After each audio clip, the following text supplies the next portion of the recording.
let's have Aditya as well in this conversation. And there's a common question that I have for both of you. Mhm. So Naveen, maybe you would want to take it first.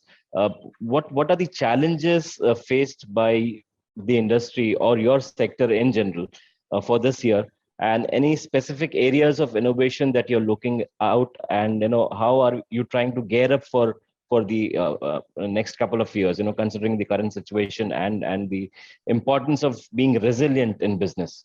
Yeah, I think so. Very valid question coming in at this time. So because of the pandemic, you are not able to connect to people. Right, Very big issue, right. I would say, because even though we are doing Zoom call, you can see my facial expressions only. It is very difficult to study your body language. Right. Yes, because when you're presenting, when you're talking to someone, the body language gives it away. True. Yeah. Now, there are ways of still connecting to people about it using Zoom calls in big rooms. Yeah. Wherein you have large screens and you can see people. But again, one-to-one calls doesn't help. Right. Now, from technology perspective, that is one thing that is needed. If we are able to integrate, in fact, we started doing it ourselves, uh, bringing in capturing emotions on the live video. Mhm. I guess Yeah, that's very important. Very nice point that you're app. touching, Naveen. So Yeah, making collaboration more human, rather than yes, a monotonous activity wherein you have people gluing onto their camera sets and yes, they're not interacting at all. yeah. So that is an important area which we can, if that can be done and brought in into, I would say, to the laptops, it would help a lot. You don't need a separate software for doing it. It is embedded with your camera. That would help a lot. Yeah. Again, I know Lenovo must be aware of it. There is a lot of shortage of laptops as of now. The chip industry. So Yes. something has to be done. Probably Aditya, see the chips, they are not getting manufactured in India. I'm not sure how much it is, but if you can scale that up, that would be a fantastic industry. I know it's an investment to start with, but that would create a different edge for the country itself. Yeah. Right. So Right. I think so. If in this pandemic world, if you are able to get that emotional connect, that would help a lot. Very well put. So, this is more of a challenge piece that you have on the innovation front, Naveen. Any specific areas that you're focusing on as a company? Yeah, as I said, artificial intelligence is a big thing. And as you know, we are working in two industries, specifically media and public sector. Right. So public sector, we are bringing in a lot of artificial intelligence in there. Because if you look at it, the grants that are being given by the governments, how it is utilized, where to be utilized, okay? So those things we are gathering and we are putting in artificial intelligence into it to give that information back to the Back to the governments. customer. Right.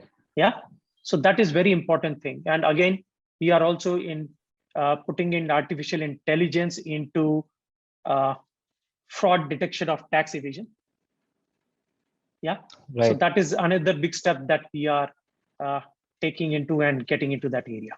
So that is from innovation area that we are bringing in specifically in from artificial intelligence point of view.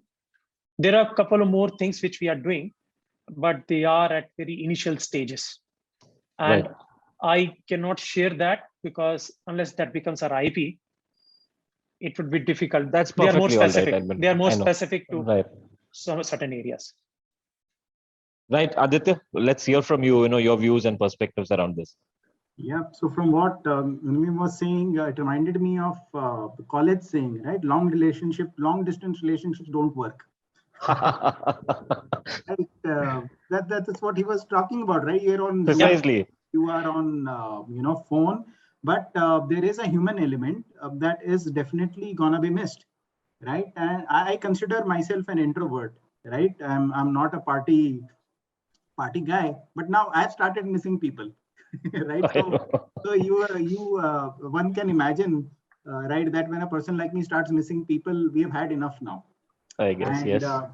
we need those connections, because that is how humans have evolved, right? We have not evolved through long distance. We have evolved by collaborating, and the kind of scale that you can get by collaborating, sitting in front of each other, right? And doing that, it's and we know that most of the work does not happen formally, it happens informally. Informal. Yeah. Right. So today, whatever I see that companies, people are leveraging the equity that they have built with others over a span of years. Yes. I've been with Lenovo for more than 10 years, right? It is easier for me because I know everyone by name. We have chatted. But for a person who's joining new, this guy is at the mercy of faceless people. And half the times, people will not even be on video calls. So and for both of them, Aditya, for you and for the new joinee, both don't know each other at all. Absolutely, right. And, and we'll start seeing that effect. We'll not see that immediately, but new hires, as you have them, you'll start seeing that effect over 3 years, because they will feel demotivated, right? Sure. So this whole thing about connection about that Naveen mentioned, it's big. And you can compare that to students, right? They have not been going to schools for 2 years, and you'll start seeing that compound effect after a couple of years, because then you will suddenly see people, who are not there. So it is a big challenge. It's a societal as well as a professional challenge. Coming to technology, right? We have seen, of course, shortage is here, and supply chain has not been very predictable, right?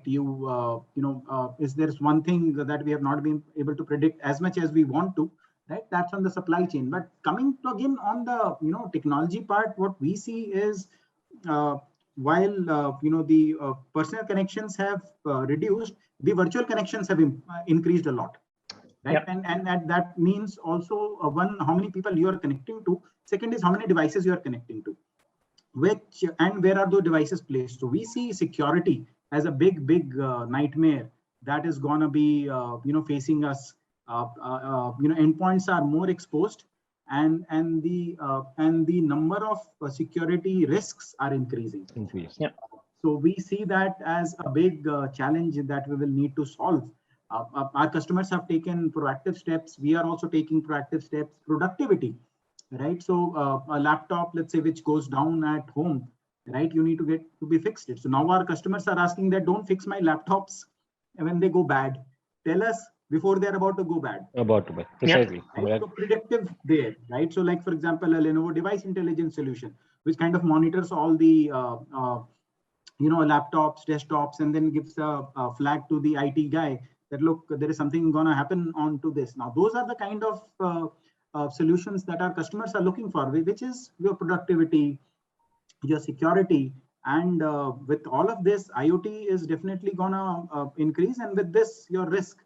So it is good. It is best of good times, best of bad times, if I were to, paraphrase that. But how we had entered COVID is not how we are going to emerge from it. Out of it. Totally changed by the time we emerge from it. Yeah. Very well put. So I guess hybrid world, as we speak a lot about, both from the work angle and from the business angle, I guess they're going to stay for some time at least, before we completely emerge out of it, Aditya.